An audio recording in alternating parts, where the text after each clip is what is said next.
Sir, विधायक होने के नाते सबसे बड़ी जिम्मेदारी क्या मानते हैं चुके हैं सर? राजनीति का मूल उद्देश्य क्या मानते हैं? पद या परिवर्तन? नहीं, पद तो दिक्कतें थोड़ी सी आ रही है कि हमारा पिछले कांग्रेस के समय में जो ये नल जल योजना के नाम से जो बंदर बांट हो गया, पूरे कामों का सत्यानाश कर दिया गया। किसानों को आपके क्षेत्र में या यूं कहें तो पूरे छत्तीसगढ़ में सरकार आने के बाद एमएसपी और बिजली की सुविधा, क्या कभी किसी फैसले पर ऐसा हुआ कि कोई फैसला ले लिए उसके बाद आपको आत्ममंथन करना पड़ा क्या कि यार? सीधे सवाल साफ जवाब। नमस्कार, एसएनटी न्यूज़ के खास एपिसोड सीधे सवाल साफ जवाब में आपका स्वागत है। मैं हूं आपके साथ सैफ फिरदौसी। आज हमारे साथ लुंड्रा विधानसभा क्षेत्र के विधायक और पूर्व महापौर श्री प्रबोध मीन जी मौजूद हैं। चलिए बात शुरू करते हैं सीधे सवालों से और लेते हैं साफ साफ जवाब बिना लाग लपेट के। विधायक जी, एसएनटी न्यूज़ के इस खास कार्यक्रम सीधे सवाल साफ जवाब में आपका बहुत स्वागत है। चलिए, धन्यवाद। एसएनटी न्यूज़ को भी मेरी ओर से बहुत बहुत आपका स्वागत है। सर, महापौर रहते आपने जो अनुभव हासिल किया, क्या वह विधायक के रूप में कितने मददगार साबित हो रहे हैं? नहीं, देखिए, राजनीति का क्षेत्र है, वो महापौर का पद हो या विधायक का पद हो, अनुभव निश्चित रूप से किसी भी क्षेत्र में जो अनुभव रहता है वो आपको आने वाले समय पे काम आता है।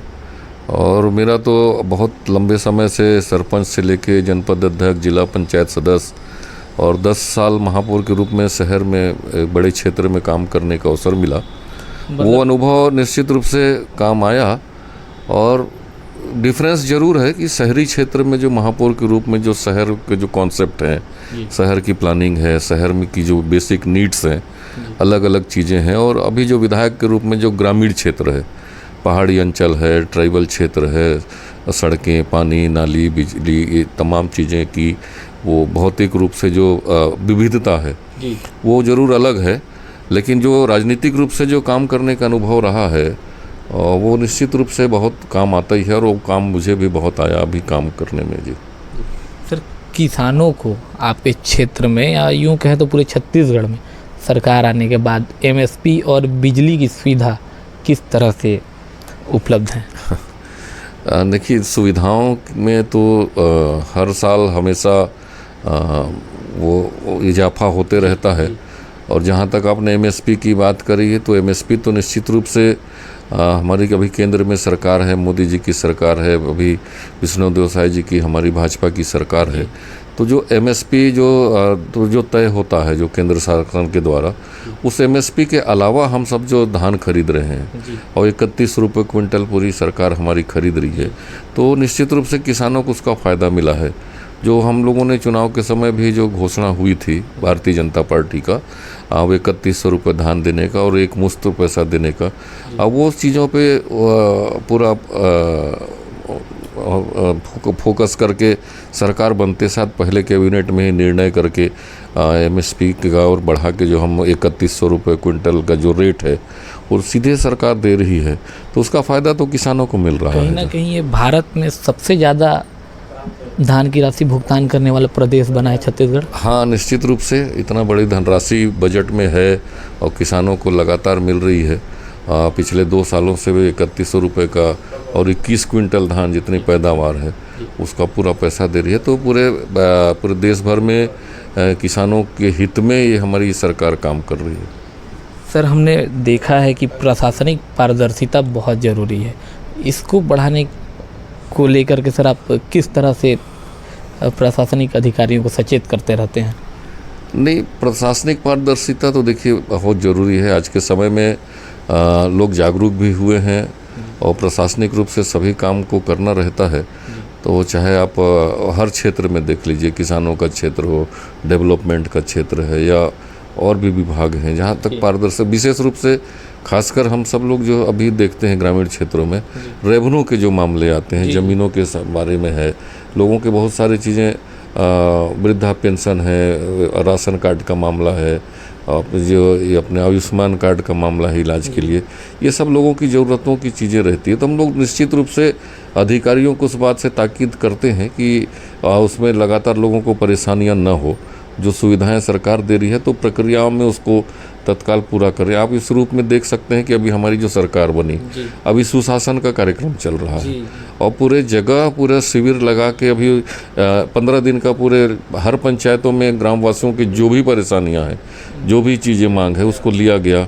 लोग आयुष्मान कार्ड के लिए आवेदन दिए, जिसका राशन कार्ड नहीं बना था वो दिए, प्रधानमंत्री आवास के लिए जिनके स्वीकृत नहीं हुए थे उन्होंने नाम दिया।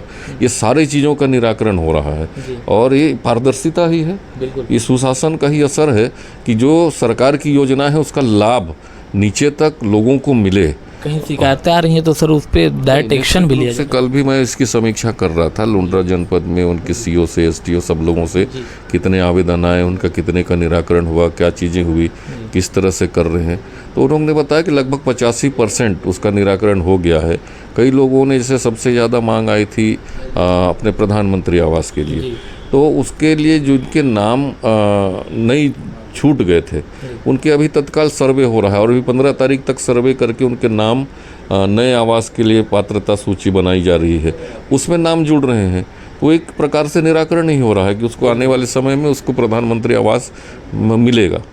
तो ये चीज़ें हैं और उसी तरह से जिनके राशन कार्ड नहीं बने हैं, तो जो आवेदन आ रहे हैं उसके राशन कार्ड तुरंत बनाए जा रहे हैं। वृद्धा पेंशन, विकलांग पेंशन वगैरह नहीं है तो उसका निराकरण कर दिया जा रहा है, उसको उसका लाभ देना शुरू कर रहे हैं। तो ये एक प्रकार से पारदर्शिता ही है जो हमारी सरकार भाजपा की विष्णुदेव साय जी के नेतृत्व में ये शुरू हुआ है। और अभी शिविर के माध्यम से आज से शिविर भी लग रहे हैं, वहाँ जो भी चीज़ें और जो विषय आएंगे उसका निराकरण करेंगे। मुख्यमंत्री जी कहीं किसी शिविर में पहुँचेंगे, मंत्रीगण पहुँचेंगे, हम सभी लोग शिविर में जाएंगे। तो ये लोगों के लिए पारदर्शिता के साथ हम उसका निराकरण सुनिश्चित कर रहे हैं। सर, विधायक होने के नाते सबसे बड़ी जिम्मेदारी क्या मानते हैं? देखिए, क्षेत्र की जनता की सेवा करना ये बड़ी जिम्मेदारी है। उसी उम्मीद पे लोगों ने आपको जिम्मेदारी दी है। विश्वास और भरोसे के साथ लोग भारतीय जनता पार्टी और मेरे ऊपर भरोसा करके विधायक बनाए हैं। तो उनकी ज़रूरतों को, उनकी नीड्स को पूरा करना, शासन की योजनाओं को वहाँ तक पहुँचाना, क्षेत्र का डेवलपमेंट करना, इन तमाम चीज़ों में प्रयास कर रहे हैं कि अपन उसके लोगों को उनकी तकलीफ़ों को दूर कर सकें, क्षेत्र का डेवलपमेंट कर सकें, आने वाले समय के लिए उनका भविष्य अच्छा हो, वो प्रयास है पूरा। जी सर, आपके कार्यकाल में कोई बड़े विकास कार्य जो हुए हैं उनके एक आध नाम बता दें तो हमारे चैनल। नहीं, विधायक के रूप में देखिए बहुत सारी चीज़ें हैं। स्कूल कॉलेज का विषय तो हमारे क्षेत्र में बहुत ज़्यादा नहीं है क्योंकि वो ग्रामीण क्षेत्र है और अंबिकापुर के तीनों तरफ है क्षेत्र। तो सुविधाएं तो स्कूलों को, कॉलेजों वगैरह के लिए सब लोग अंबिकापुर आते हैं। मेडिकल हेल्थ के लाइन पे देखिए बड़ा एक अचीवमेंट हम लोगों ने किया है कि अभी हमको सामुदायिक स्वास्थ्य केंद्र जो लोगों के लिए आवश्यकता होती है, दूरस्थ क्षेत्र हैं, हमारा पहाड़ी क्षेत्र है, उन क्षेत्रों में जैसे डूमरडी है, एक छोर धौरपुर के आगे पूरा पहाड़ों के बीच में उस आखिरी छोर में अच्छा है, तो वहाँ आदिवासी बहुल। हाँ, आदिवासी बहुल तो है ही है। और इसके वहाँ के लिए अभी सामुदायिक स्वास्थ्य केंद्र की स्वीकृति हुई है, 30 बिस्तर का अस्पताल बनेगा। तो ऐसे पूरे क्षेत्र में 3 सामुदायिक स्वास्थ्य केंद्र का स्वीकृति अभी मैंने कराया है। तो आने वाले समय में मुझे लगता है 1 साल के अंदर 30 बिस्तर के वहाँ अस्पताल हो जाएंगे, 7-8 स्पेशलिस्ट डॉक्टर रहेंगे और पूरा बड़ा स्टाफ रहेगा, एम्बुलेंस रहेंगी। तो उस क्षेत्र का बरगीडी में है, डुमरडी में है और अपना एक कुन्नी क्षेत्र है लखनपुर में, ये तीनों जगह के लिए सामुदायिक स्वास्थ्य केंद्र की स्वीकृति कराए हैं। साथ ही बड़े निर्माण कार्यों में एक बड़ा डिमांड था चुनाव के समय, उसके पहले से भी अंबिकापुर आने जाने के लिए जो हमारा उदारी का जो क्षेत्र था, तो ये बड़ी सड़क एक सोनपुर से लेके अपन वहाँ तक बदगरी तक, ये स्वीकृति नहीं, वो निर्माण कार्य हो गया पिछले बरसात के पहले ही उसको मैंने करा दिया। तो 8 गांवों का जो डिमांड था, मतलब ये बड़ा काम पूरा हो गया। हाँ, राता से लेके डकई तक का एक सड़क बन गया। ये दोनों बड़ी सड़कें से उस क्षेत्र के लगभग 12 गांवों को जो प्रभावित करता था, जो बरसात में कट जाते थे, उनको पूरा लाभ मिला है। और ऐसे ही प्रधानमंत्री जनमन योजना में लगभग 102 करोड़ रुपए के 52 करोड़ के तो काम चल रहे हैं, लगभग पूर्णता की ओर चल रहा है। लगभग 21 काम जो पूरे पहाड़ी कोरबा बस्ती तक सड़कों का आवागमन जो नहीं था वहाँ तक के लिए काम चल रहा है। और इसके अलावा अभी टेंडर हुए हैं 13 कामों के और प्रधानमंत्री जनमन के, वो काम प्रारंभ हो रहे हैं। 107 करोड़ रुपए की बड़ी बड़ी पुल और बड़ी सड़कों का जो आवश्यकताएं थी उसकी स्वीकृति अभी होके टेंडर लग गए हैं, कुछ काम शुरू हो गए हैं। इरिगेशन में सिंचाई के साधनों के लिए लगभग 8 एनीकट का और कम काजवे जो अलग अलग जगहों पे किसानों के लिए 20-20 HP पंप के साथ दोनों छोर में स्टॉप डैम में सिंचाई के लिए 1 किलोमीटर तक का पाइपलाइन बिछा के किसानों के लिए वो उसकी स्वीकृति करके अभी हम लोगों ने भूमि पूजन किया है और काम प्रारंभ हो गए हैं। तो ये आने वाले समय में बड़े काम इक्विपमेंट 1-1.5 साल के अंदर मैंने प्रयास करके लोगों के लिए किया है।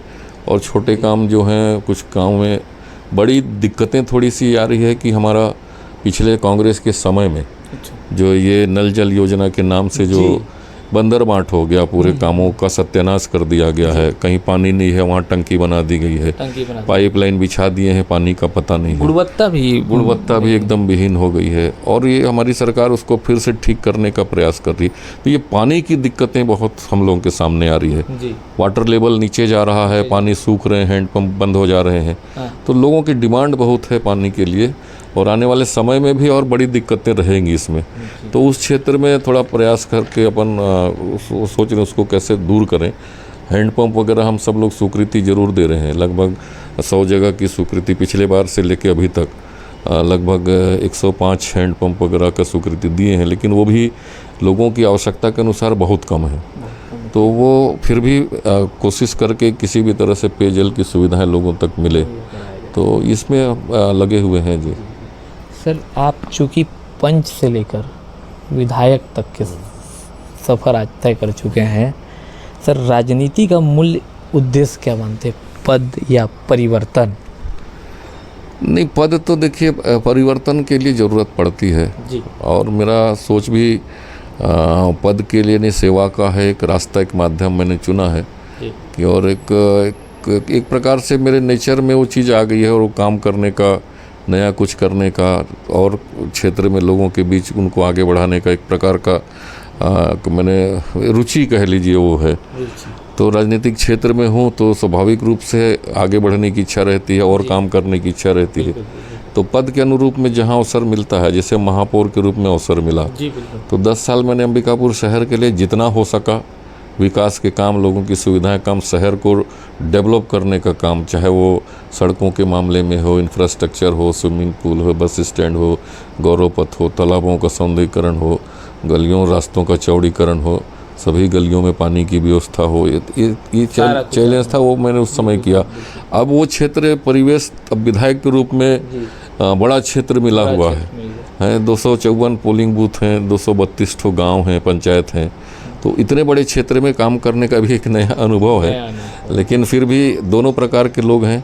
शहर के आसपास के लोग का नेचर अलग है, जंगल पहाड़ में रहने वाले लोगों का नेचर अलग है, वहाँ की प्रवृत्ति अलग है।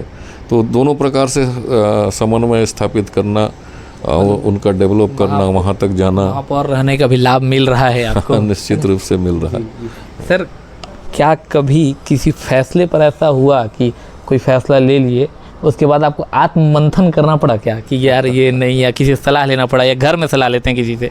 नहीं, देखिए मेरे आदत में है कि कहीं कोई निर्णय करना पड़ता है तो निर्णय तो होते हैं, लेकिन हर निर्णय का मैं एक प्रकार से निर्णय के बाद थोड़ा सा एक मंथन तो होता है कि मैंने अच्छा निर्णय किया या खराब निर्णय किया। वो तो हर निर्णय के बाद मैं मंथन करता हूँ और बहुत सारे चीज़ों में समान रूप से जितना अच्छा समझ में आता है उतना निर्णय होता है। लेकिन कई बार उस निर्णय के बाद में जो यदि आलोचनाएं होती है, लोग उसका क्रिटिसाइज करते हैं या उसको कुछ लोग सराहेंगे, कुछ लोग गलत कहेंगे, इसको ऐसा करना चाहिए था, उन्होंने ऐसा कर दिया। तो ये तो स्वाभाविक रूप से, चूँकि विधायक के रूप में बहुत सारा ऐसा विषय नहीं आता है, लेकिन राजनीतिक क्षेत्र में भी ऐसे निर्णय लेने पड़ते हैं कि कहाँ पर क्या करना है। महापौर के रूप में भी जब काम था तो उस समय भी महापौर चूँकि पद ऐसा था कि स्वयं को निर्णय करना पड़ता था, अब पूरे शहर को चलाना है और उस चलाने के लिए चूँकि ये अपने एक सेल्फ बॉडी है नगर निगम महापौर का पद, तो वो पूरे लोगों को प्रशासनिक रूप से और और सभी प्रकार के लोगों को लेके निर्णय करना पड़ता था, राजनीति से लेके पूरा डेवलपमेंट का और सब लोगों के साथ। तो वहाँ निर्णय का बहुत बड़ा महत्व रहता था, उस समय बहुत चिंतन होता था। और उसमें लोग किसी निर्णय को, मान लीजिए मैंने निर्णय कर लिया इस सड़क को चौड़ीकरण करना है, लोगों की आम सहमति बनाना है, सब करना है। कुछ लोगों की डिमांड है कि चौड़ा करिए, 10 फीट करिए, कुछ लोगों का डिमांड है नहीं 2 फीट करिए, कुछ